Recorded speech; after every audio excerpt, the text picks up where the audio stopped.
Okay, I want to welcome all of you to the last meeting of the Gonzaga Socratic Club for the fall semester, and it's also the middle of the Socratic Club's 20th year, which I can hardly believe myself. The Socratic Club was started on the Gonzaga campus in 2004, and so at the end of the 2024 year we'll have made 20 years. So we're in the middle of that 20th year right now and enjoying and celebrating this achievement. And for this achievement, we are very, very pleased to welcome a special speaker for tonight on a special topic. If some of you, I usually, at the beginning of the Socratic Club, I tell a little bit about the club. The club was started to address Christian worldview issues from a broadly philosophical point of view, and it was modeled after the Oxford University Socratic Club, which was not founded by, but it was presided over by a very well-known person, C.S. Lewis, the author of the Narnia Chronicles and a well-known Christian apologist. And our speaker tonight is going to be talking to us about the paradigm and model that the Socratic Club, the Gonzaga Socratic Club, was built on. So, as I say, it's a very special occasion, and I'm glad you're here. Thanks for coming on a miserable, yucky night, but here we are. So, Jim Stockton, our speaker tonight, received his master's in philosophy from the University of Nevada, Reno, and also earned a master's in English from Boise State University. He joined the faculty of the Department of Philosophy at Boise State in 1998, and I used on the blurb, if you read on any of the advertisements or the email information, the blurb, I used the present tense, but Professor Stockton is retired now, so he's emeritus. He hasn't been teaching for a couple of years now, but he's been working on a project surveying and detailing the history of the Oxford University Socratic Club and its very famous president, C.S. Lewis.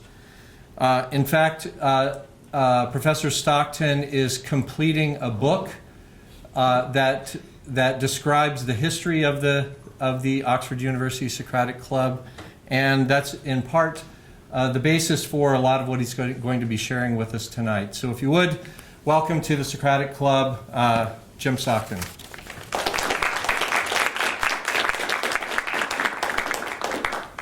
Thank you. I would like to thank the university, the Faith and Reason Institute, and mostly the Socratic Club for inviting me here to speak tonight. I'm going to be speaking about the history of the club, but also how the club dealt with issues of faith and reason. And for reason, they meant rationalism, and by rationalism, they meant Plato. And this is a very important part of Lewis's writings and his train of thought. He was an avid Platonist. He was a rather staunch rationalist, though he left a little bit of room open for empiricism and other ways of considering a question. And with that in mind, I'm just going to jump right into it. If I can find my spot here.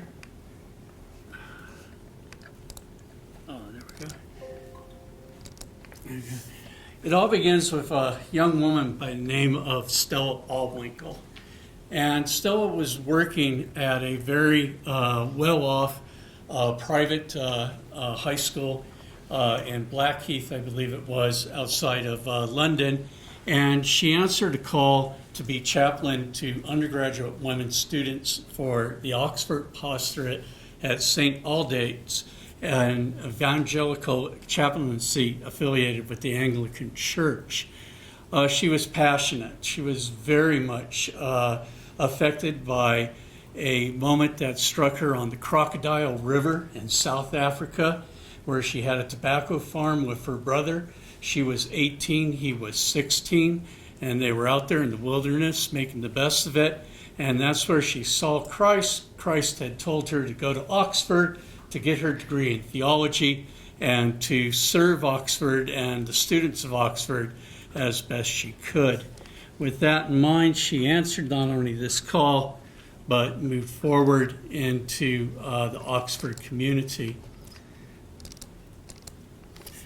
Allwinkle recalled that the idea of the Socratic first came up at a freshers' tea in St. Aldate's Rectory, and she was speaking to a young woman by the name of Monica Shorten, and Monica was telling her that every time that her and her friends went to any of the churches in Oxford, the ministry there just took for granted God's existence and the divinity of Christ. No one was talking about how to prove God's existence, how to show to them that their faith in Christ's divinity was genuine, and they were a little bit offset by the just pounding of the pulpit that they saw at a rather young age. Most of these women would have been 18 or 19, and it's right in the midst of the war, where you have a lot of both patriotic and Christocentric feelings of rising from the populace. After speaking to Shorten, Allwinkle held 3 informal meetings at Somerville College. This led to the establishment of the Oxford University Socratic Club, which held its first meeting on January 26, 1942 at Somerville. Allwinkle was the chairman, a position she held on until her retirement in 1969, and C.S. Lewis was the president, or senior advisor, as they call it in England, a position he held on to until December of 1954, and then in the next, in 1955, he took up a chair in Cambridge of Renaissance and medieval literature. Lewis wasn't her first choice. Allwinkle first asked Dorothy Sayers if she would be interested, but Sayers at the time really wasn't a member of the faculty. She had lectured before at Oxford, but she was also in London, and they didn't feel that they could, guarantee she could be there on a weekly basis. Lewis tells us in the very first issue of the Socratic Digest, there were 5 Socratic Digests, in a preface what he saw as the mission of the club, and I think he hit it pretty much on the mark. He said its numbers were increasing, neither foul weather nor crowded room. They were lucky who found seats even on the floor, would reduce the size of the meetings. This was the Socratic Club. Socrates had exhorted men to follow the argument wherever it led them. And then he says, here a man could get a case for Christianity without all the paraphernalia of pietism and the case against it. Atheism, of course, is what he's speaking about. At the very least, we help to civilize one another. Allwinkle would also offer her contribution to the first digest. She is much more thunderous, much more triumphant, and much more given to pounding the pulpit side of things a little bit more.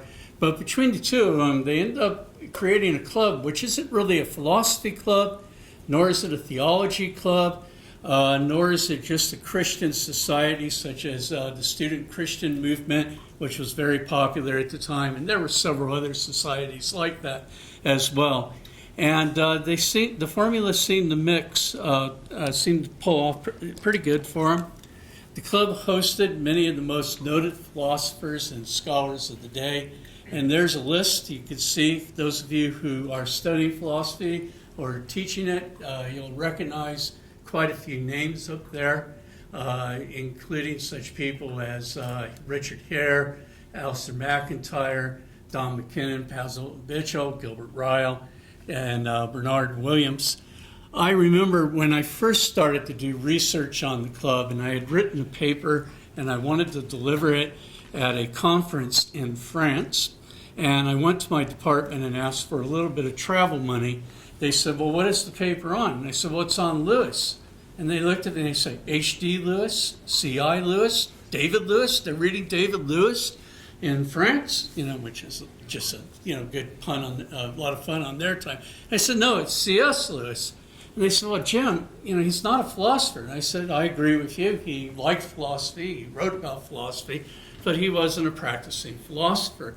And I said, well, these are people who went to the club that I'm doing the history on. And as soon as they saw all these people had spoken at the Socratic Club, and I wanted to do a history not on just Lewis, but also these folks, then they funded my trip to France. So I was pretty happy about that. And the food was fantastic. But the Socratic Club minutes, that's my main source. I found plenty of other sources, but what it really comes down to is looking through the minutes, relating them to the digest, and putting them together in some sort of coherent manner. What we're talking about is, according to the Wade Center, which has a listing online, and it has most of the archival material about the club there at Wheaton College. They have 414 meetings and 306 participants, but I found more, and we're up to 476 meetings and 327 participants. The 62 additional meetings occur between October 15th of 54 and May 26th of 1972. And this is important from the philosophical side of things, because the argument has always been that after Lewis went off to Cambridge, that the club went into decline. And I have more than enough evidence now to show the club didn't go into decline, it just had fewer numbers. So instead of 120 people showing up to hear Lewis reply to somebody's paper, we have about 70 or 80. And I think that's a pretty good showing between, a club that's, multi-disciplinarian, as the Socratic was, and more of a philosophy club, which it certainly is by 54. There's minutes book number 1, and it covers January 21st and 1942 up to the 29th of May 1944.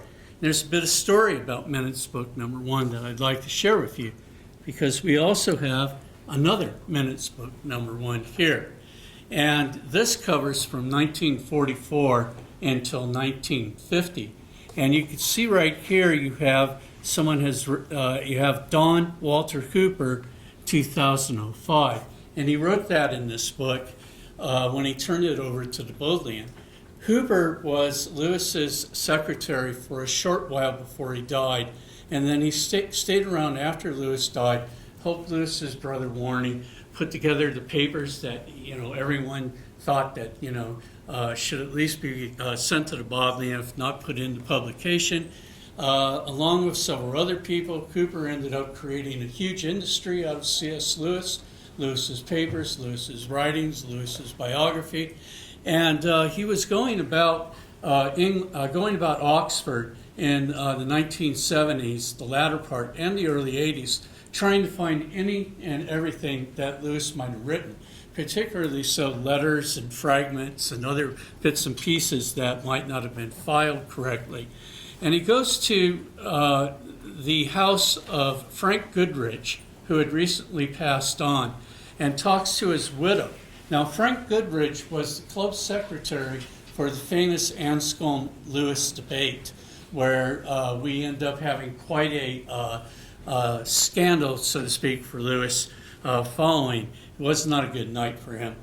And Goodrich's widow says, yes, I have this minutes book. And she hands it to him and says, bring it back when you're done with this.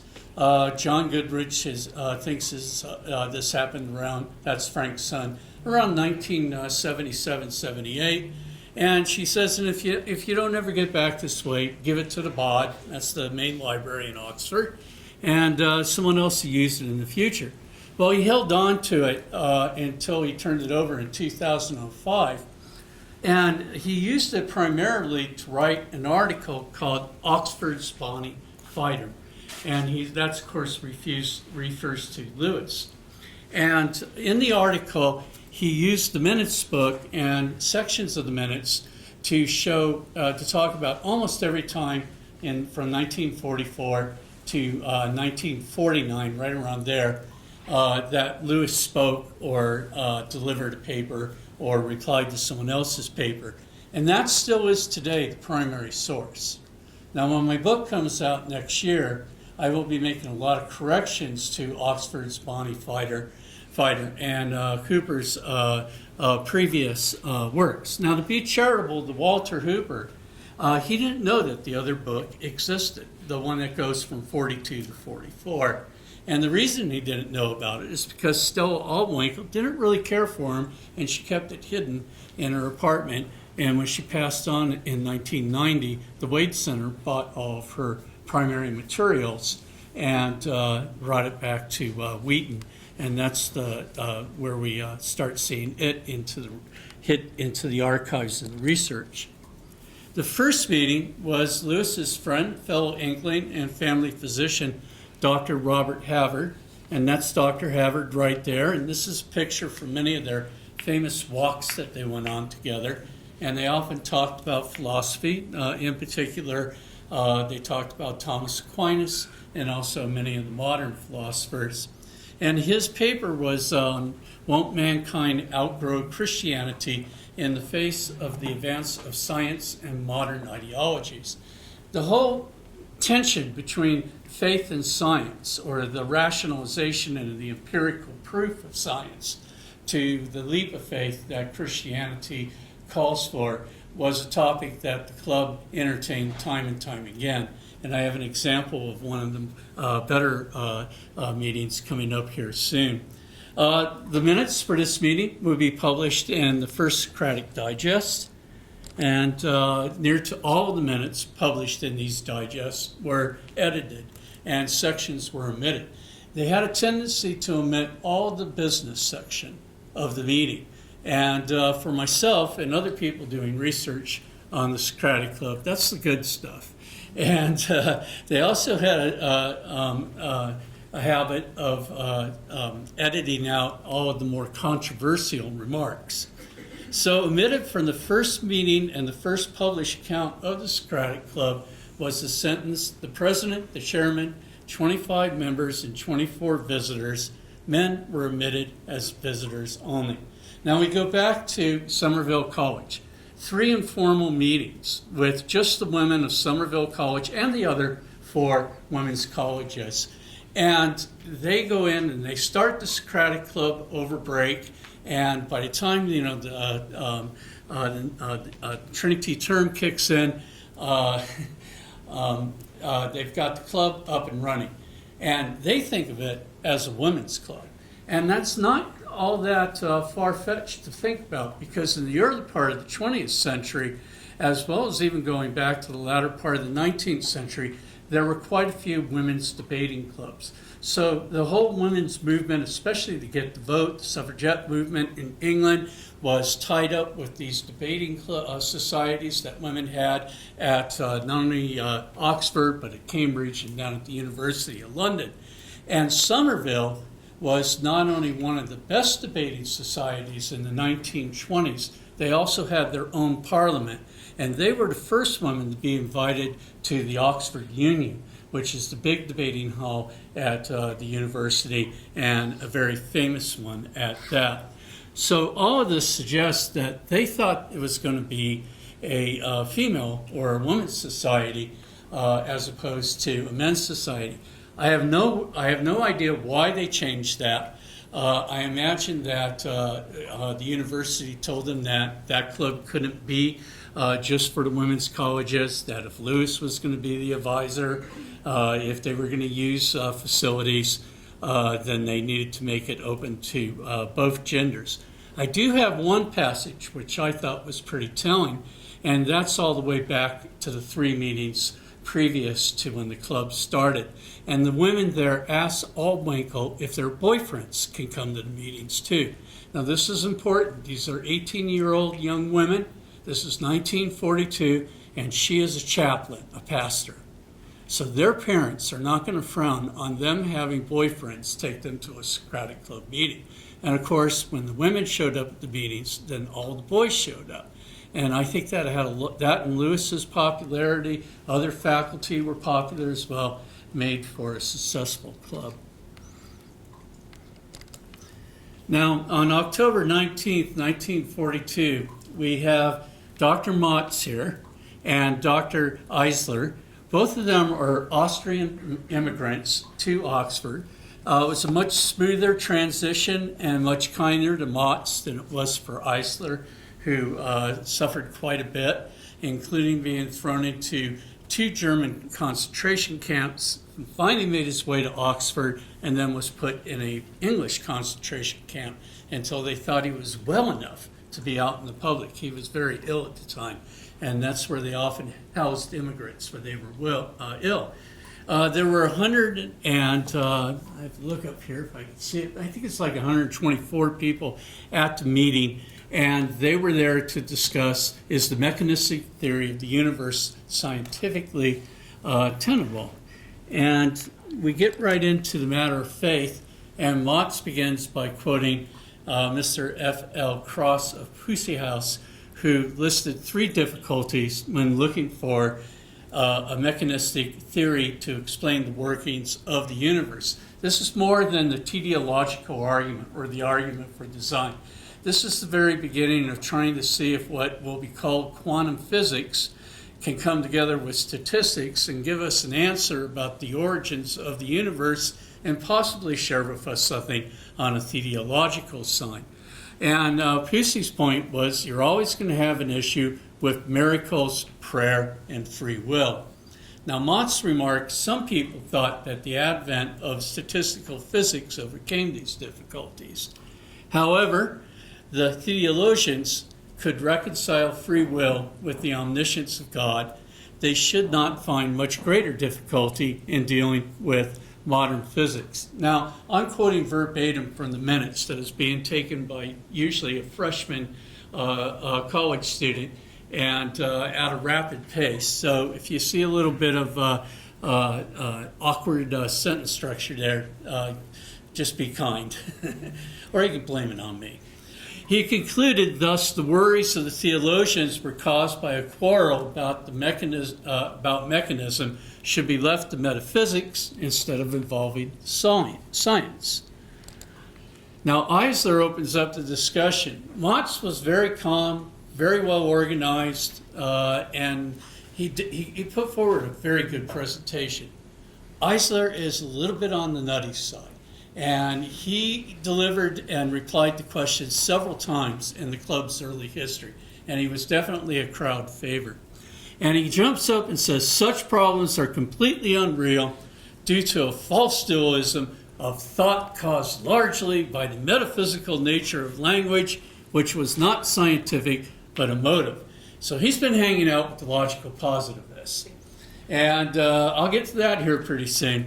And whereas, Motz just is trying to make a point about physics and metaphysics not always coming together. Eisler's remarks were followed by the secretary, and I checked on this young man. He's 20 years old when he's the secretary.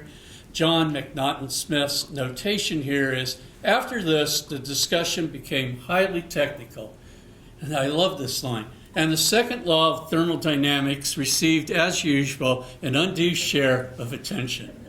It soon appeared that there was very little certainty even among the specialists, though everybody clung to his own theory. Sarcasm at 20 years old, that good, you gotta, appreciate it. Now, Eisler opens up, excuse me, I'm hitting the wrong button here. There we go.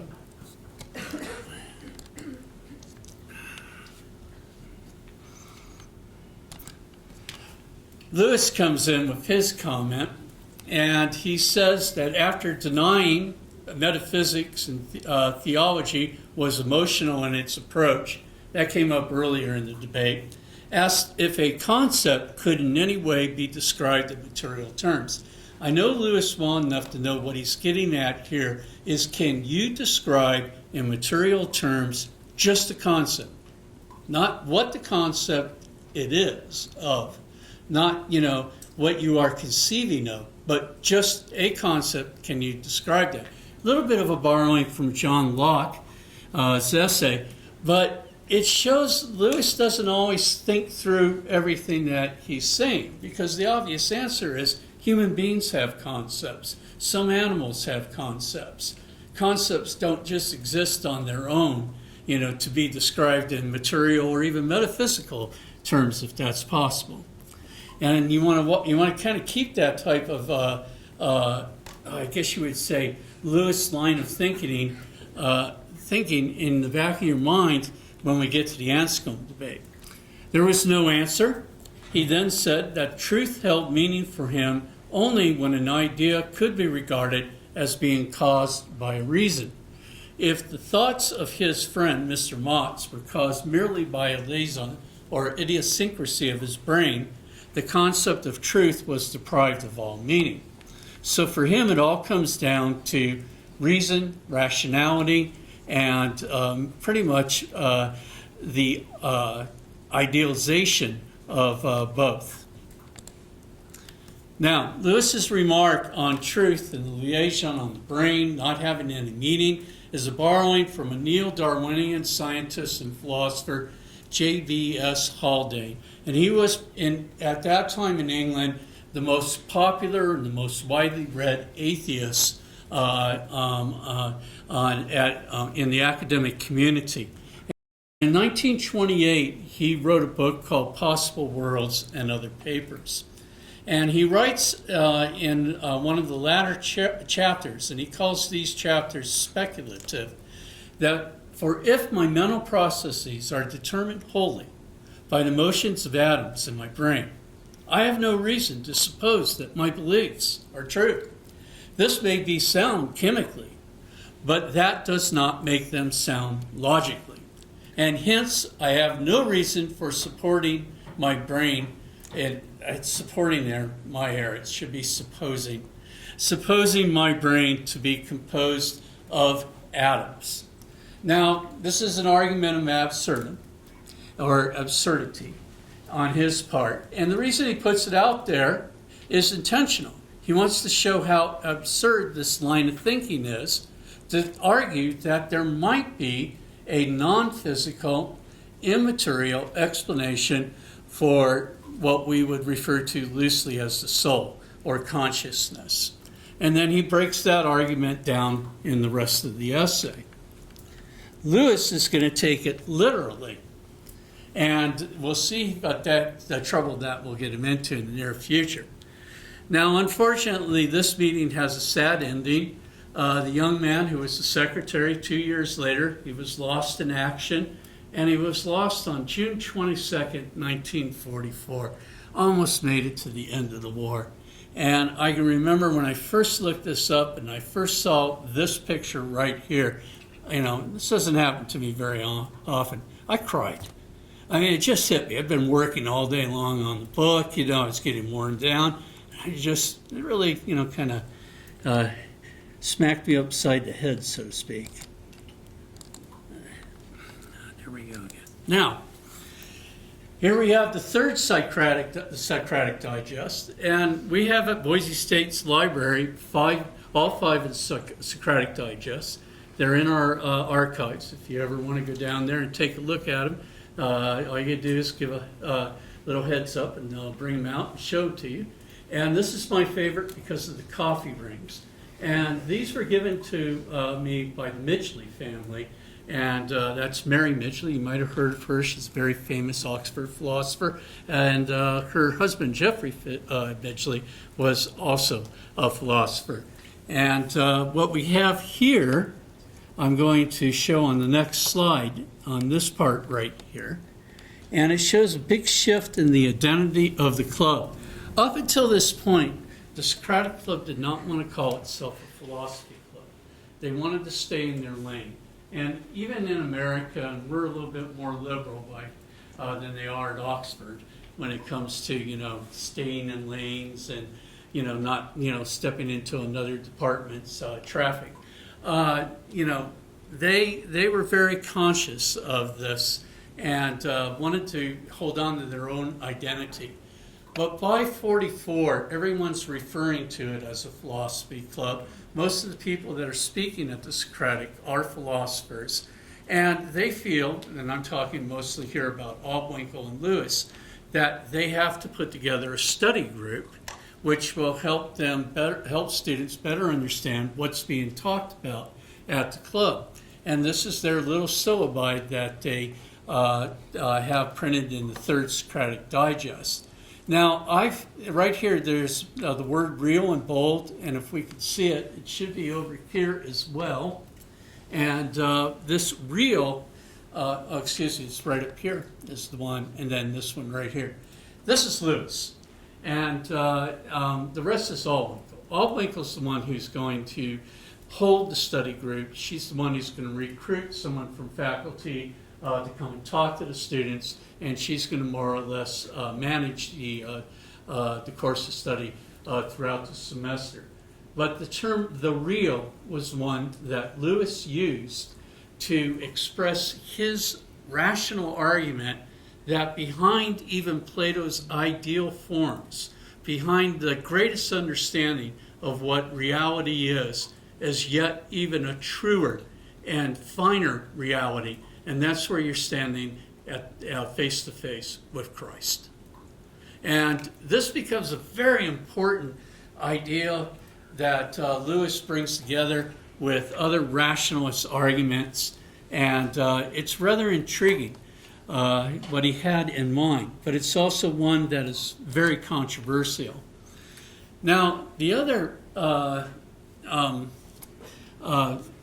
meeting that I had that I want to share with you is a debate between Michael Foster and A.J. Ayer. Now, some of you, or probably most of you, have heard of A.J. Ayer. He is the great logical positivist of the 20th century, and Ayer had a reputation for being very feisty when he debated. He also had a reputation for being mean.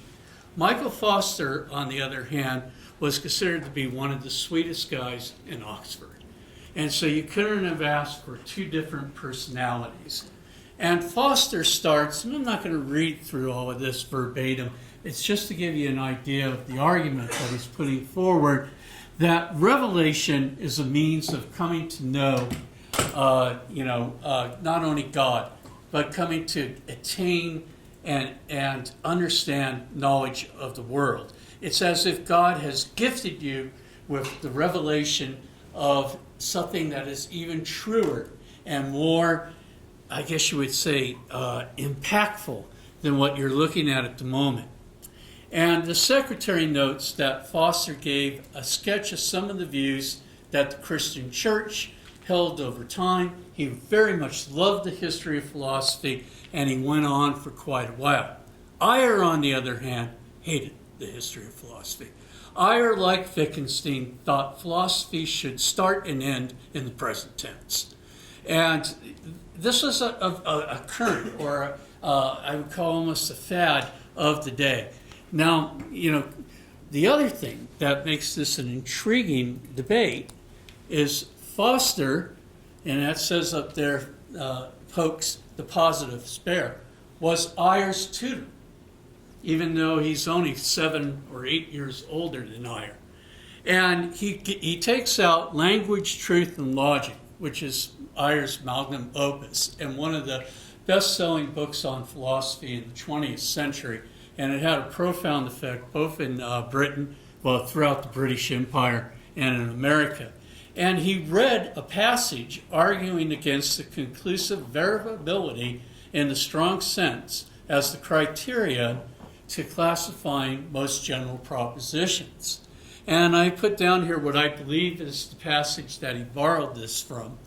And at this point, he's teasing Ayer by using his own book to tell him that many of the so-called verifiable means of proving a proposition is true are nonsense. So, as you could expect, Ayer is going to fire back. Ayer, all these comments are very sarcastic. First says, on the topic of revelation, beliefs supposedly due to revelation, he could give them meaning to immortality if he saw his grandfather, who's dead, walk into the hall. Now, at this time in the 40s, a lot of philosophy papers had ghosts in them. Now, that had to do with the popularity of spiritualism, but also could ghosts be something that we can argue is a metaphysical medium between the real world and the world of revelation? He had a lot of crazy ideas and are interesting to read, but not very concrete. Ayer challenged what appears to have been an earlier view expressed by Lewis. So now he's taking on Lewis. And he says he could give to meaning the belief that God is love, except the vague hope of universal benevolence, summarized by the president, that would be Lewis, of course, as man is love, which definitely not the meaning of Christian tradition. And then he goes on, he makes a joke about the Pope, and he goes on, he makes a joke about Anscombe's ontological argument, and then he kind of wraps it up and talks a little bit about the difference between discovering and verification, which was his area of expertise, adding that beliefs of revelation mentioned in the paper, meaning Foster's paper, were to him meaningless propositions. Now, when the logical positivists got fired up and wanted to argue against someone, that was their main tactic. They would say, let me take what you are saying, put it in a proposition, and show you why it is meaningless. And so it's pretty hard hitting. And Foster was pretty well embarrassed by this meeting. And I guess the two men got into an argument. No one wrote anything down that we found anyway by now. And Lewis had to step in and break the fight up. And of course, there have been people on both sides, Ayer's side as well as Lewis's side, that have gone to speculate as to what had happened. Now we get to the most famous debate or meeting of the Socratic Club. And that's on January 2nd, 1942. And it's between Anscombe and Lewis. And I call it the Anscombe-Lewis debate because in the bookkeeping and the record keeping of the Socratic Club, whoever speaks first, their name comes first. The only exception that we have to this are a lot of people in Lewis studies who refer to it, I don't have a problem with it, it's just the way they refer to it, as the Lewis-Anscombe debate. And I believe that it needs to be corrected, so I'm putting my little 2 cents worth out there. And her paper pointed out flaws in Lewis's latest publication, Miracles. Now, the book had been written a couple years earlier than 1947, but it was not well received by the reviewers. And I believe that Anscombe had read several of the reviews, took a look at chapter 3 in particular, saw some problems, and her reply is what we would call a call for correction. She's not arguing against Lewis. She's saying you made some mistakes. You need to repair the mistakes or edit the mistakes out if you want to make your argument stand. And a lot of people have asked me over the years, well, what are the mistakes that Lewis made? So I've made up a quick list here. First, Lewis asserts, we may in fact state it as a rule that no argument is valid if it could be fully explained as the result of irrational causes. Anscombe points out that the use of full explanation, another error there, is troublesome because the concept of explanation has very varied applications.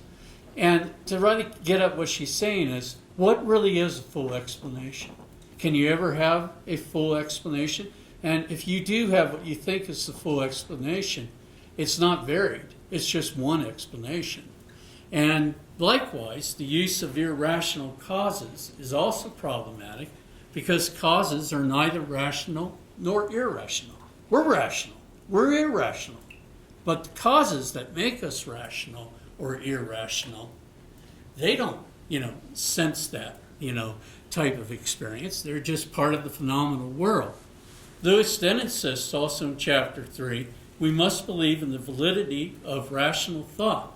We must not believe in anything inconsistent with its validity. But we can believe in the validity of thought only under certain circumstances. Again, Anscombe says you talk about the validity of a piece of reasoning and sometimes about the validity of a kind of reasoning. But if you say you believe in the validity of reasoning itself, what do you mean? And the validity of reasoning onto itself, that doesn't really exist. We talk about, we think about, we use the validity of reasoning, or we look to use reasoning to say that something is valid or invalid. And so pretty well left him shooken up, and that's where the scandal comes in. And I believe that what Lewis was most upset about was that Anscombe's challenge to his assertion, we must believe in the validity of rational thought, and we must not believe in anything inconsistent with its validity, was the foundation of his argument for the existence of God. And it's what we now refer to often as the argument from reason. And after asserting that naturalism is self-contradictory, that's where Haldane comes in, because he uses that absurdity or the informal fallacy of absurdity to say all naturalism is self-contradictory. Lewis's argument, in brief, is unlike our physical being, human reason, the highest form of reasoning in reality, could not have come about by an evolutionary process. All theories of naturalism are self-contradictory, again back to the Haldane quote for his proof, because they are absurd. If 1 and 2 are the case, then human reason has to come from beyond the natural world. And if it comes beyond the natural world, then that means there is a supernatural being greater than us, and you all know the rest of the story. And he really felt that he had a unique, original argument for the existence of God. That's big. And he knew it was big. And then he goes to this, Socratic Club meeting. He's the president. It's his turf. He knows the ground well there. And a 28-year-old research student, who was what she was at the time, also tutoring and lecturing, doing the usual job, everything, just cuts his, the rug right out from beneath his feet. And he was pretty upset. How upset he was is, of course, the part of the scandal. Now, in the latter part of the last century, Lewis and Inkling's biographers began to write about how devastated Lewis was. They loved this story. Lewis was completely crushed by a 28-year-old woman and, knocked the wind out of his argument.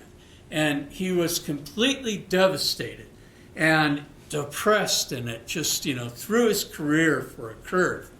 And Humphrey Carpenter, George Sayer, and Ian Wilson, they're the ones that are most often referred to. Walter Hooper was the dissenting voice. He said not only was Lewis, not devastated or bothered at all, he won the debate. So, go read Hooper and get a grasp of that. It's a wonderful praise work. And he goes, the most controversial comments, though, come from Ian Wilson. Now, Wilson is not a critical biography working out of an English department at a university. He's a popular biographer, had well over 20 books. He's kind of like the Kitty Kelly of England at the time. Kitty Kelly in the 1980s and 90s, some of you might recall, she was scandalous. And he wants to jazz things up. And so he puts out this argument that Lewis was so crushed by the loss of the debate that he gave up writing apologetic works. He gave up doing anything philosophical, and he turned to children's fantasy so as to escape the harsh realities of the academic world, and in particular, the harsh criticism of the philosophical world. Now, Wilson also studied a bit of philosophy, and he kind of thought that Lewis was a poser in philosophy, and that shows up throughout his book. It isn't true. Lewis published 2 more books, which were apologetic. 3, if you want to consider his autobiography, Surprised by Joy. And you can find philosophical sentiments in some of the latter meetings that he at the Socratic Club, where he either delivered the paper or he gave a reply to, and especially so with his friend and colleague, H.H. Price. Price was about his age, one of the older philosophers. He had a chair at the time, which is about as high as it gets at Oxford in a department, or not really a department, but on the faculty. And he was a little bit more leaned toward the empirical side of things, and a little bit more of an agnostic than a theist, but the two got along and shared papers quite often. Now, the Socratic experienced a significant change in the late 1940s and throughout the 50s. The minutes are good from about 1949 to 1952. Then they get sketchy. Then they get good again. Then all you get are just people listing who was there, what paper was delivered, and the date. And that's quite a bit of it. Then in 1960, they disappeared. And so we don't have a lot of material to deal with, but we have a lot of external materials and a lot of publications. And what I'm doing at the moment is putting together a rather sizable bibliography and making the argument that by 1952, actually I would say 51, it is a philosophy club. And I didn't put it on the slides here because of copyright reasons, but I have a note from Anthony Flew to Bernard Williams, and shortly after the Anscombe Lewis debate, and he says, now we can have a real philosophy club, because Lewis was taken down a notch, is the idea. The club, to its credit, at least I believe to its credit, it hung in there to its origins. Most of the work that came out in the 50s was of a religious nature. Much of it was taking a shot at, or at least challenging, logical positivism. And along with a group called the Metaphysicals, which was put together by a man named Basil Mitchell, a philosopher of religion who will take over as president when Lewis leaves at the end of 54. They are mostly philosophical theologians. They keep metaphysics, they keep aesthetics, they keep ethics in the conversation. Oxford almost gave up ethics altogether in the latter 40s because no one was interested in teaching it. And then all of a sudden, Anscombe shows up, so does Mary Warnock, Mary Midgley, and of course Philippa Foot, one of the most famous ethicists of the 20th century, and the women end up teaching the ethics. And eventually the women find themselves out of their ethical corner and start publishing in fields they were more interested in, metaphysics, aesthetics, what have you. And so you have quite a bit going on there with these four women, but especially so Anscombe and Foot, and I forgot to mention Iris Murdoch. And so it's a pretty exciting time. Now, although the Socratic heard some papers by those who were sympathetic to logical positivism and ordinary language philosophy, they pressed forward. But here's the irony of it. This is when the atheists finally show up. The whole idea of the club in the beginning was to have Christian topics brought forward, have them challenged by atheists, and then have a debate between believer and non-believer in a Christian context. That's what Lewis had in mind.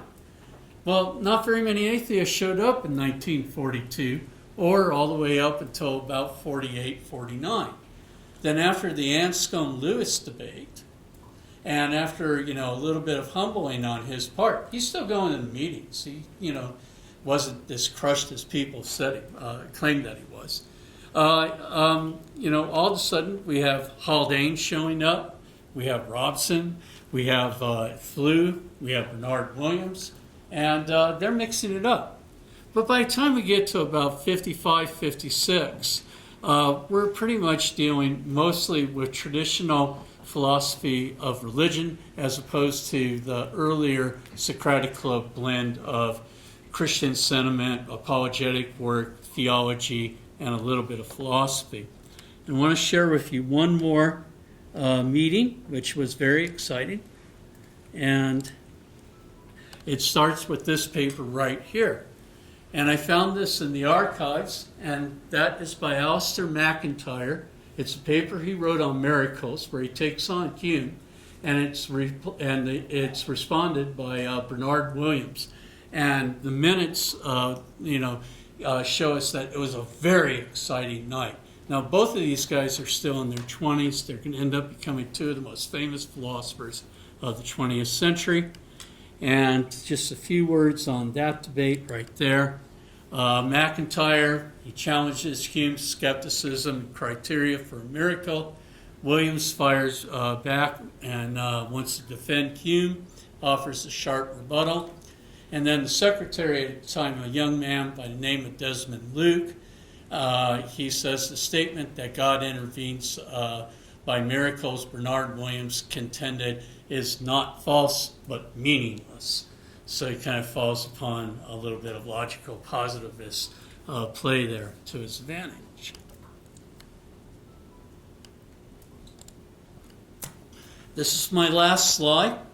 And on this side right here, that's the Holywell Archive. If you ever want to go read the original archival material on Lawrence of Arabia, that's where you'll find it. That's also where you find all of the files that Dick Hare left behind. And I had an interest in his work, so I spent about a week there.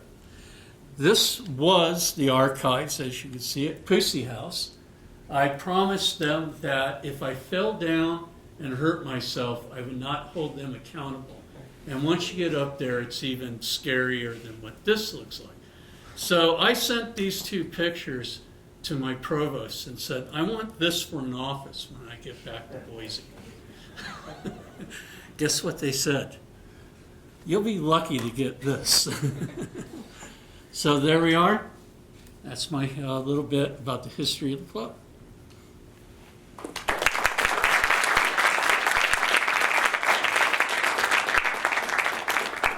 Well, we sometimes have a commentator at the Gonzaga Socratic Club, like the Oxford Socratic Club did, but we always have time for conversation, questions, and discussion. So if we'd like to welcome questions, especially initially from students, but there are a couple of us faculty members who will harass Professor Stockton if the students fail to do a good job of that. So. You make me blush every time you call me professor. I'm an American lecturer, so not quite professorial material. And my department made that very clear to me when they gave me my full-time position. So I feel I have to defend it. Does anyone have any questions?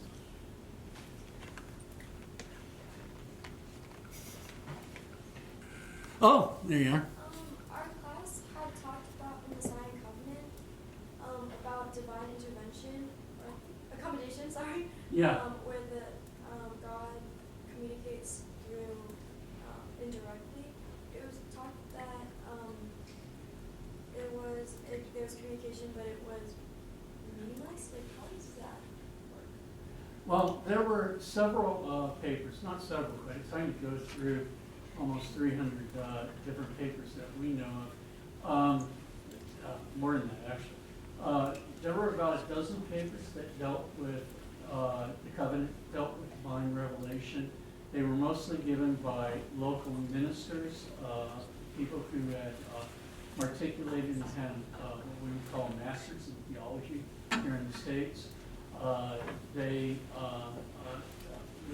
Typically when those papers were delivered, the club respectfully listened to it because it's pretty much all a matter of faith, and then ended up talking about or sharing their beliefs on faith. They were pretty good about receiving that type of work. They weren't expecting papers. They didn't expect every paper to be some sort of conflict between faith and reason. So that's about the best I can help you there. I cannot think off the top of my head which papers, but if you email me, I will look through my files and I will tell you who's talking about that. Yes. Do you have, scientists there, physicists? Do they have people to argue quantum mechanics and whether God plays dice with the universe and all these things that were big topics in the 1930s and 1940s? That was the one physics theory that challenged how deterministic the physical universe is, and right. And that led to philosophical and theological debates. And I understand these were notes taken by students, but more so than the second law of thermodynamics and statistical physics, this notion that that things are not deterministic in physical world in a very profound sense. Right. Not only that they're limits to our knowledge, but that they're fundamentally not deterministic, at least at the micro level. So you would think that that would inform and lead to, clashes of interpretations. Yes. Yeah, there were several people that came and spoke about the latest that was going on in physics. They spoke about getting away from the billiard table view of the universe, a closed universe. I get this question a lot in emails about it not often enough from people in Lewis studies, Lewis biographers. And because what they want to know is did Lewis hear any of this? Was he there when someone explained, something other than a closed universe? Because one of the reasons he gets in trouble with miracles is because he, basically says naturalism is absurd. The reason it's absurd is because it's a closed system, and you can't have anything of natural, anything natural come into it that's going to give us human rationality. So he paints himself in that corner. So yes, did it affect Lewis? I don't think so. He was on a roll. He had just finished up the problem of pain, the abolition of man. He's out there on the radio shows. He's got big audiences, and he's going to prove not only the existence of God, but that all of science has gotten it wrong, and miracles are happening all the time around us. It's very thunder. It's very triumphant. Apologetics. And, so he just went a little too far off the edge, that's all. And like I said, I don't think Lewis was ever devastated. I think he was a little ticked off. I think he might have felt disrespected, being a guy in his mid-40s, back in the 40s itself, and Anscombe being a woman. That might have been harder for him to deal with. I mean, it just felt that wasn't right for her to talk to him that way. And that's what I think people picked up on. Yes, anybody? Yeah. What would Lewis have thought of George Berkeley's idea that the created world subsists in the mind of God? Yeah. It's not really real. At least that's my understanding of right. Berkeley's Yeah. position. When he was younger, he was a Berkeley. He loved Berkeley. And he was also a bit of a Hegelian. And this idea of the real is its genesis of what he's toying with, begins with Berkeley and going back. And then just think, he grabs this quote from Haldane, which is an argument ad absurdum, who's the most famous philosopher when it comes to the argument of absurdity. The church bells ringing in, Trinity Square to call the students to morning prayers. That's Berkeley. So yeah. What was his name? Haldane. Yeah, J.B.S. Haldane. He's the one that had that big mustache. Oh, yes. Hey, you see that atheist walking down the hall to your theology department? Wow, I'd run. But he was quite the character. There's another character like him by the name of Job. And Job was like a philosophical gadfly. And he published 60 books in his lifetime. He'd have 2 or 3 books published every year. And they were all books on how you, the common man, can, understand philosophy. That was his. And he was on BBC Radio with Lewis on one show. And I forget the name of the show, but it was kind of like a question, ask the expert show. And he was very beloved. And he's more of a champion of agnosticism. And he came to Oxford in '44 to challenge Lewis. And it was a big meeting, hundreds of people, and it wasn't quite the explosive meeting everyone anticipated. It kind of fizzled out. And there's an argument out there by some of Lewis studies that Lewis changed Haldane's mind about atheism and agnosticism. And in '52, right before he dies of cancer, he starts going back to the Anglican Church. And they want to credit Lewis for that. They also want to credit Lewis for Anthony Fleur's conversion, if he did convert, in the latter part of his life too.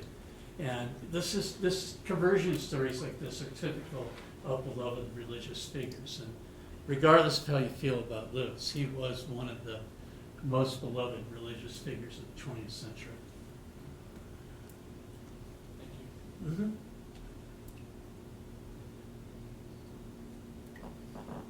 Yes. I'm just trying to understand how how some of these terms are being used. Because you start out by saying, well, he's in the faith and reason means rationalism, and rationalism really means Plato or Platonism. So already for Lewis, not for Lewis, right? Yeah. Because already I'm like, for many people maybe that's an obvious association to say Plato rationalism, Right. but not for me. But then especially in light of the way you answered this question, were to say he starts out as a Berkeley. Of course, Mhm. Berkeley is an empiricist, at least classically thought, right? So I wonder if he didn't so much mean rationalism, but because you said Hegel too, but idealism, because so many of these critiques are idealism, against certainly. materialism. Yeah. But idealism might be compatible with rationalism or empiricism. Right. And yes, he very much entertained idealism when he was younger. By the time we get to the Socratic Club, and he's in his 40s, he's converted years earlier, he's very much dedicated his life to his Christian faith. He's going forward and publishing books and giving lectures that are hurting his career. He got passed over for a chair, first in poetry and then again in literature at Oxford, because his colleagues on the English faculty thought that he was spending too much time being like Joe, gadflying about publishing books to the popular audience. And ironically, he had some wonderful works of scholarship when it came to literary criticism. So, but for Lewis, if I can explain this real quickly, he's a rationalist, so he believes that our knowledge comes from our mind first. We reason about something, and then we go out and empirically verify it, to use Ayer's term. Whereas an empiricist, I sense it, then I know it. And then he says it's not just rationalizing about what I see, what I'm arguing about, and then empirically verifying it. It's going for the real. And from what I could tell, that's how we would talk about it. It's why I have it bold. He was the one who put it in italics, or Alwyn put it in italics. I put it in bold because he emphasized that. And there's some conferences and meetings where he talks about it. And it's, you not only go beyond your rational knowledge and the empirical verification of your rational knowledge, you go beyond that, you go beyond Plato's ideal forms, and then there's Christ. And that's the truest knowledge you will ever find in your existence. And that and his argument from reason, I think he really felt until that meeting with Anscombe that he was on to a whole new philosophical perspective, certainly a new argument for the existence of God, or one that is different. His argument by reason is very similar to Augustine's in his dialogue on free will. And that's where Augustine famously uses number and rationalization about basic mathematics to prove that we are first and foremost a reasoning creature, and that reason has to come from somewhere else than the material world. Therefore, God is the great mathematician. On. So, it's... Yes? Yes, my question was about the intellectual tradition at Oxford that you mentioned just once, which is ordinary language philosophy. So, Oh, yes. You mentioned a lot about logical positivism, and then sort of this great divide between Lewis and that, and Right. his rationalism and his point of view, and then logical positivists and those sort of arguments from the positive side against Lewis and the sort of Christians. And it's true that Ayer was at Oxford, and he was the sort of forerunner of logical positivism in Britain. But he also had ordinary language philosophy, as you mentioned just once.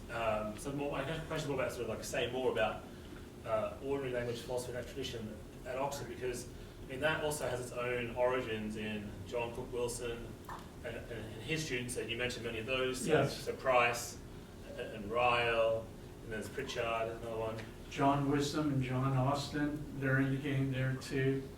Jeffrey Warnock, Mary Warnock's husband, he's tossing about some ordinary language of philosophy. So there's so then you get that which is somewhat distinct from logical positivism. Mm-hmm.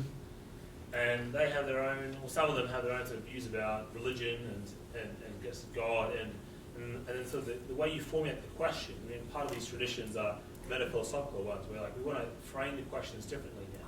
That's what the positivist wants to do. That's what the ordinary language philosopher wants to do. That's to give you different results. So I guess to make the question, so did C.S. Lewis engage with Right. ordinary language philosophy? Did he want to wrestle with it? He took the time to find out what logical positivism was about, because it was just so much of it was there at the time. He couldn't ignore it. He just called anything from ordinary language philosophy linguistic, you know, and he called it linguistical theory, linguistical philosophy, and he did not like it very much. He wasn't very patient with it. And but the club, this is where things, like I said, it really starts to change in 1951, 52. They were very well receptive of ordinary language philosophy papers and lectures. And of course, that also, you know, drew them a little bit closer to their cousins at Cambridge, who are still basking in, you know, Wittgenstein's light. And you know, the philosophers and the students, I think, were more engaged in logical positivism. The metaphysicals, which I mentioned earlier, they didn't necessarily like. They had a lot more respect for ordinary language philosophy than they did for logical positivism, and they put out a couple books as a group, and almost all of them, at one time or another, participated in the Socratic Club. So, and I do know I have photographs of John Wisdom's work, I believe it is, on words, and it's in the Socratic minutes books. There, after this one that ends in 1950, there's a scattering of about 5 more minutes folders out there, and it shows not only his original work in hand from On Words, but it also he has a little notation. Thanks to the Socratic Club for listening to me while I put this together, and of course that was, you know, his great contribution to linguistical philosophy. So yeah, it was there. Just about anything was there, really. You know, there are so many papers. They're so varied that I can find about any thread of philosophical discourse is brought up. Thanks for that. I hadn't really thought about a lot of that in a long time. Well, just to follow up, I mean, it makes sense to me that there would be some respect for ordinary language philosophy at this club, because it's all Oxford, you know, like they're very provincial, even, you know, sort of countering Cambridge, Right. than other places. So Yeah. it just makes sense that this gets caught up in the larger Oxford culture. Well, it's like I was talking to one member before they passed on. There were 2 types of club members, and especially amongst the students. There were those who, you know, showed up because it's where people their age were, and it was fun to go to, especially during the wartime when it was sort of dark and damper, rations everywhere, you know. And then there were those, you know, Mary Warnock, she wrote me a couple letters about this, so did Mary Midgley.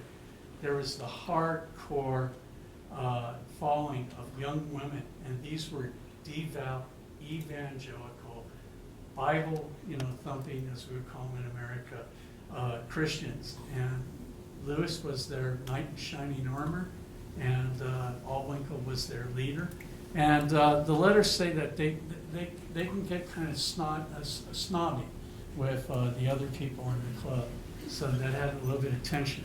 Now, the point I'm making here is I think that group, those women, I don't think they would have cared for anything other than philosophy of religion and theology. But the other group, you know, they wanted to hear what logical positivism was doing. They didn't care very much for Dick Hare, but they wanted to hear anything he had to say. Utilitarianism made no sense to them, but they were more than happy to listen to it. Yeah, so a lot going on there.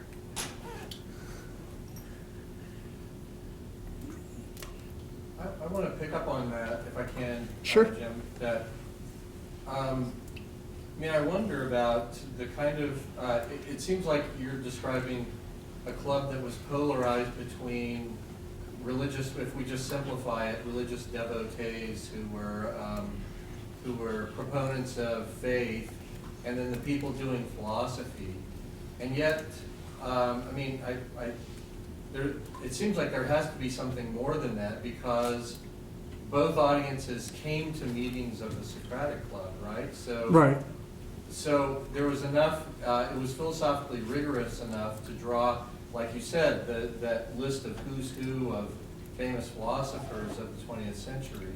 So it was sufficiently philosophical to draw people like that, but there was a sense, I mean, not only because Lewis was there, but there was a sense that important enough questions were being addressed, or I should say, questions important enough to a Christian audience were being addressed, that that those folks didn't just splinter off and create Socratic Club 2 or something like that, right? So I'm wondering, I don't think I'm getting from your presentation, what about this middle, and what about the fact that it was a forum where serious philosophical conversation could be conducted, and yet it was also seriously engaging questions about religion and faith, and specifically Christianity.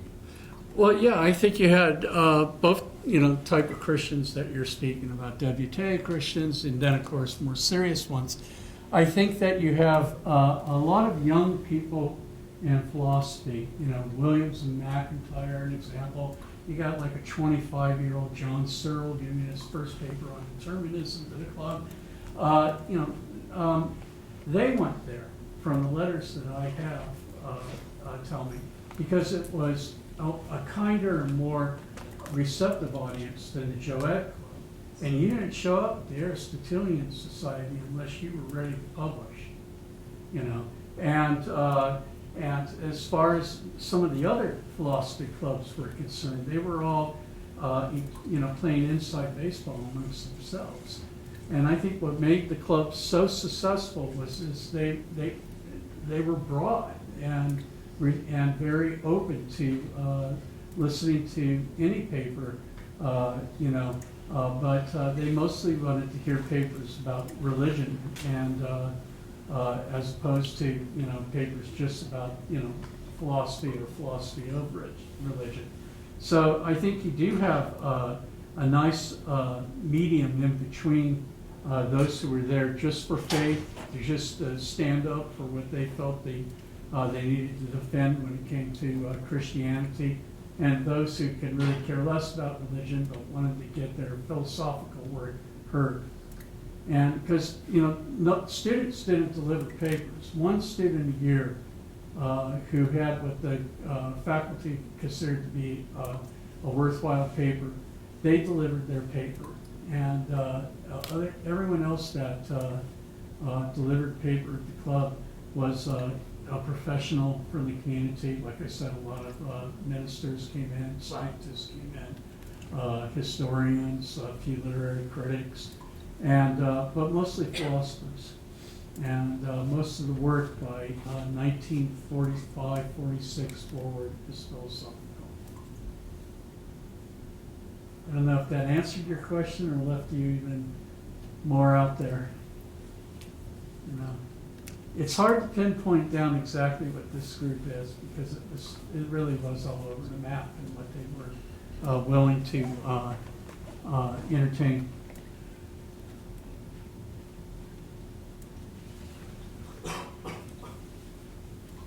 Yes. Would they usually listen to one paper and then sort of talk about it, or would they have multiple papers and sort of whoever wanted to talk could?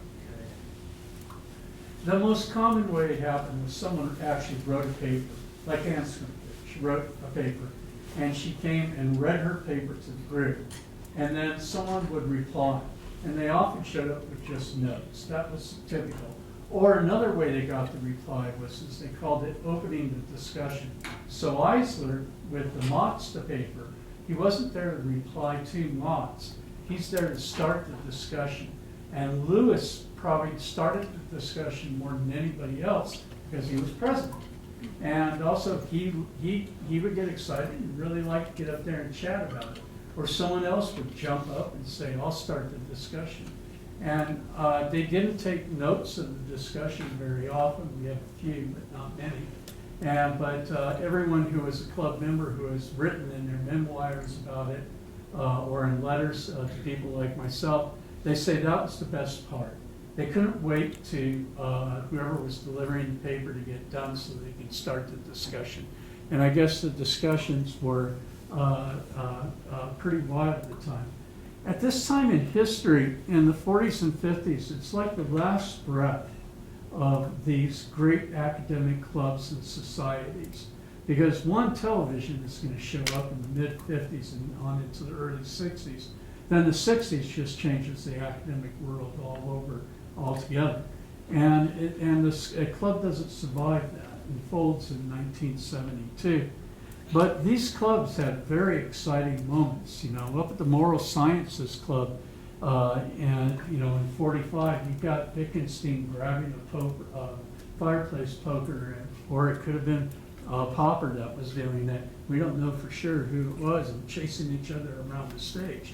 Then at the Socratic Club, you've got Peter Deitch joking about it, and you know, picking up a poker and making a big, you know, joke about it on their stage. At the Joette Society, you have Wittgenstein show up and basically, you know, tell some, you know, a student brings up a brief question, and he's rude, as he often was, to the student. And Pritchard, who was in his 70s at that time, starts chastising, you know, Wittgenstein, and the two of them get in an argument.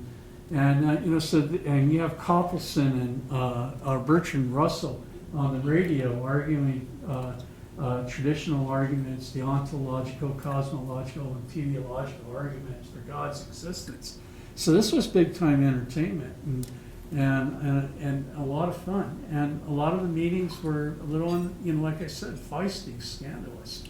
You know, and I think if things were like that now, I think we'd have more clubs that are universities. But you know, club life has changed quite a bit in the last 60 odd years. That's why I'm so happy to see that this Socratic Club is here. Dr. Calhoun and I were talking about it earlier in the day, how many Socratic clubs are left. And I do know that there are at least 2 or 3 clubs in America that still refer to themselves or think of themselves in part as being a Socratic club. But almost all of the Socratic clubs that were started in the 70s and the 80s and the 90s are now C.S. Lewis societies. And I think the reason they gravitated towards that is most of the people at these clubs are not philosophy majors. They're not that interested in philosophy. They're not that interested in arguing. Most of them come out of English and communication and the debate side of things, and they're seeking something that is more about Lewis than anything else. And when you bring the Socratic Club in, Lewis has to share the stage with hundreds of people. And if I'm a big Lewis fan, that's not what I want to spend my evening listening to about. I want to hear about Lewis, you know, which is something I come up against quite a bit. You know, people come hear me talk, they want to hear about Lewis, and I end up talking about philosophers they've never heard before, which is kind of interesting. Yes? I have a question about C.S. Lewis. You said that Aldwinkle had a revelation when she was 18 or whatever, right, and that changed her life. What was the genesis of Lewis's faith? Well, he was an Anglican and a good Christian, you know, youngster. So raised. Right. Raised that way, very upper middle class, dignified, you know, Belfast household. Then he went off to boarding school, had a terrible experience, and he blamed it on God, became an atheist.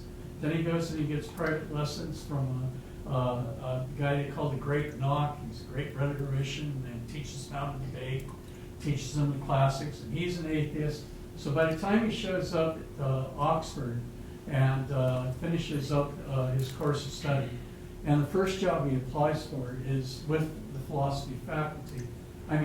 With the philosophy faculty, he's given 1 year as a tutor of 1 year as a adjunct of philosophy. They call it deputy. That's what they call it over there. And And then the next year they offer him a position in English. And he's still an atheist. And this is very telling to Lewis. He writes his father and say, I'm very happy I'm going to be in English. I don't think I would ever really, be a great philosopher. I don't have the mind, to come up with something truly original. Here he is in 1948. He thinks he has it. So this is a lifelong ambition he's talking. Then in the 20s, he starts to accept theism. And then one night, Hugo Dyson and J.R. Tolkien are talking to him. These guys are both, devout Christians. And they're trying to convince him that Christ is not a myth. Christ, resurrection actually happened. The redemption is real. This is a real myth. It's the only true myth throughout all of history. And he accepts that, and he's thinking about it. And then he says a couple weeks later, he goes to the zoo with his brother, and his brother had a big motorbike with a sidecar, and he's in the sidecar. But he leaves Oxford to go to the zoo. By the time he arrives to the zoo, he had determined that Christ was God. And then after that, he becomes one of the most fervent Christians in the 20th century. And he really feels that it's his duty as a Christian to do whatever he can, to share the word of Christ. And like I said, it cost him his career a bit, but he was still a good enough literary critic they weren't going to, let him go. And he was too popular. One, Rachel Trinket, I believe her name is, she has an essay about what it was like to be a student of Lewis's, and she has a sentence in there that says, he was the king of Oxford, at that time. And he said he's in the 1940s, especially around 45, 46, he's at the peak of his apologetic career. And then a lot of things happened to him. A guy named Alasdair MacIntyre, who's a scholar living today, who's a Lewis biographer. And in his biography, he does a good job of pointing out that it wasn't so much the Anscombe debate, just about that time, in 48, 49, all sorts of terrible stuff happened and in his personal life. It was a really difficult time for him. And he missed a lot of the Socratic Club meetings because of it, I know that. But yeah, so there's a lot going on. That's when he had his moment, his conversion. And he talks about it in Surprised by Joy. That's his autobiography of his earlier A life. motorcycle ride Yeah, to the zoo. to the zoo. Okay. Yeah, and that's the kind of dandy silliness that Lewis loved. He spends a lot of his adult life playing Out the Wind and the Willows over and over again. He loved that book, and he loved that sense of playfulness, and he took it into his adulthood, which I think is not a bad thing. Yes. Yeah, I just have a comment or follow-up comment on this exchange now. So, also in Surprised by Joy, he talks about the 20s when he converts, and he credits some of it to Samuel Alexander, reading Samuel Alexander's book, Space, Time and Deity, in his work, where he has this distinction, Alexander does, between enjoyment and contemplation. You can enjoy your mental states, but you can contemplate the object of your perception. And for Lewis, when he reads Alexander and thinks he can grasp the true significance of that distinction, then says, well, any sort of mechanistic explanation of something is always going to be in this sort of what Alexander says the contemplative sort of perspective, which is sort of looking at something. So in Lewis's meditation in the tool shed, he employs that same distinction of Alexander's looking at the line as opposed to looking along the line, looking at the sunbeam as it comes through the tool shed, or looking along it. Yeah. So any sort of mechanistic or naturalist sort of explanation of the mind, reducing it to the brain or its relationship to its stimuli, isn't going to be enough to explain the nature of the mind. There's going to be some sort of irreducible aspect to it. Or the mind has some sort of irreducible substance, perhaps, which with also a primitive faculty of reason as well. Well, yeah, you talk about substance. Now I'm talking about substantia and the whole medieval idea of pure octus. substance out there. And he delved into that a little bit, but it was Aldwinkle who really thought that through math and reason, she can find some sense of octus purus, similar to what the medieval philosophers were looking for. And if you go through her notes, it's just one notebook after another of her trying to work out that puzzle. I've showed her notebooks to a psychiatrist before, and he's pretty sure that just by looking at her notebook, she was schizophrenic. But the woman was brilliant. She understood philosophy very well. She was very good at math. She loved formal logic. She would go to lectures by logicians, mathematicians. She's a bit of a Gilbert Ryle groupie, So yeah, she's an interesting person. But you are right. And that one essay from the tool shed, when I'm going through the Lewis criticism, when I'm going through what people have written about Lewis and his conversion and his, I guess you would say, his sense of religiosity, they mention that quite often. Belief and conduct, and the one from the tool shed, what was it again? Meditation and tool shed. Meditations and the tool shed. Yeah, that one's one of their favorites. And he's got another delightful one about bicycles, too. So, and I can't remember the title, but I know I enjoyed reading that. Actually, I think that's sometimes the best way to read Lewis is to read his short essays, because he's very good essay writer, and so I think he sometimes does better in his essays than he does in his books, his apologetic works.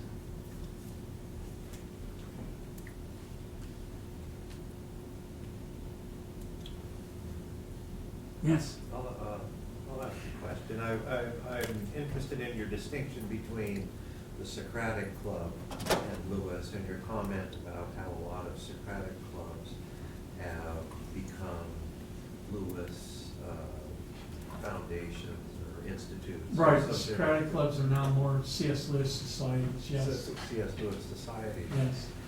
I'm wondering so your book, where are you going to publish that? With which? Oh, I'm under contract, and I'm behind schedule. And if I'd been a little bit more studious and a little bit more, I guess you would say, cognitive, paying attention to the schedule, I'd probably have a stack of about 20 up Right here. here. I'm just wondering, what's the publisher? Oh, Lexington Books. Lexington Books. Right. Okay. And they're an affiliate of Rona. Sure. And have you, I'm just wondering if all of if one was wanting to publish on Lewis today, Yeah. where would you publish? Where would one publish? There are quite a few small Christian publishing houses. They're not the ones who have the commercials on TV right now that will, for a couple of $1,000s, publish a Christian book. But very credible, but very small imprints. And they published quite a bit of works about Lewis. Parklet Press, Crossway, Varsity, or InterVarsity, I meant to say, and the other names are escaping me right now. And that's where most of my colleagues and friends who are in Lewis studies, they publish with those folks.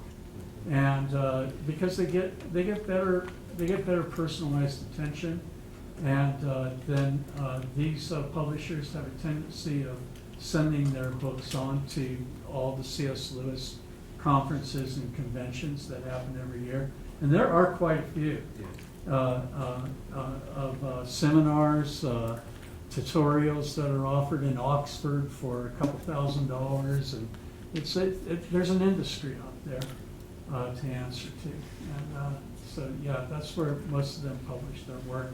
I went with Lexington because I knew that they published books that crossed over between philosophy and other disciplines. They weren't strictly analytical, like so many of the philosophy publishing houses are now, or subsidiaries are. So I sent it off to them knowing I might gain an audience, and I did. That's all. Well, we're out of time. Let's thank Jim Stockton again. Thank you.